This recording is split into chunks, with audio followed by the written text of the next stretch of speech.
Becoming fixated on the weather is perhaps inevitable in climate emergency.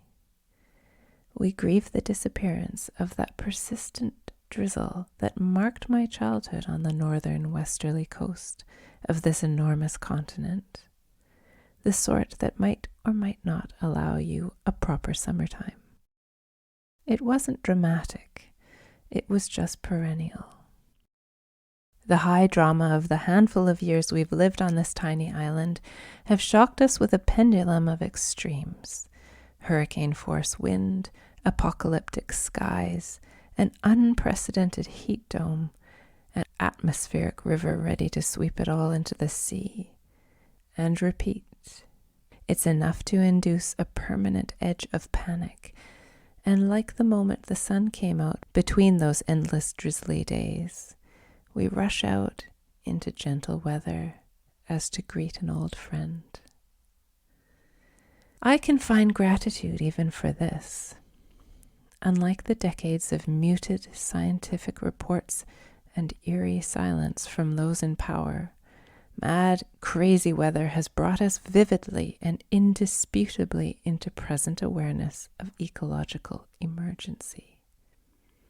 Grief is beginning to flow.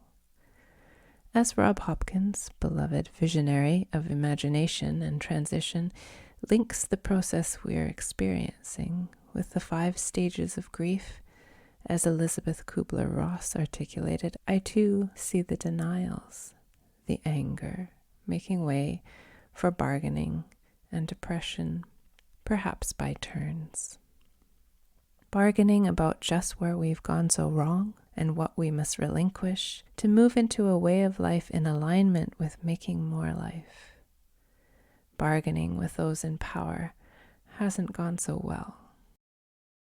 If the stage we are moving inexorably towards is acceptance, let it be acceptance of responsibility, of the ability to respond, not just to sandbag the rivers and reinforce the dikes, but to ask why we've had the hubris to fill in lakes and redirect rivers at all.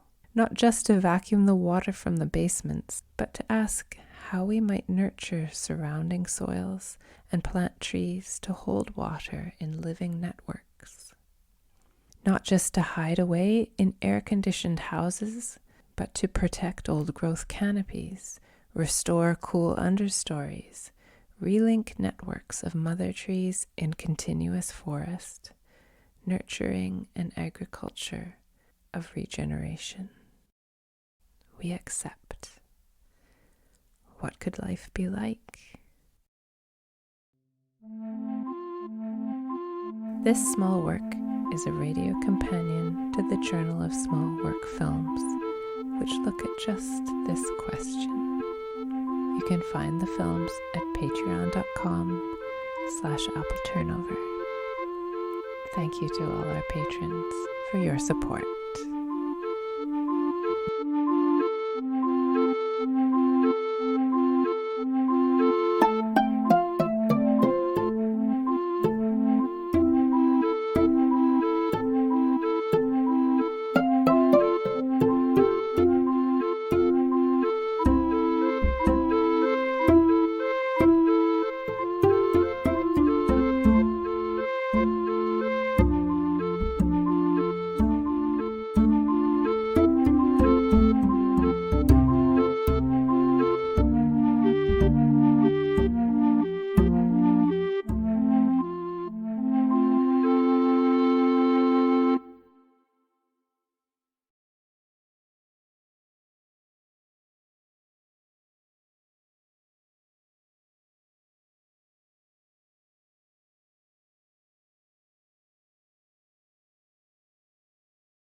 This small work is a radio companion to the Journal of Small Work Films and the serial book released to patrons page by page.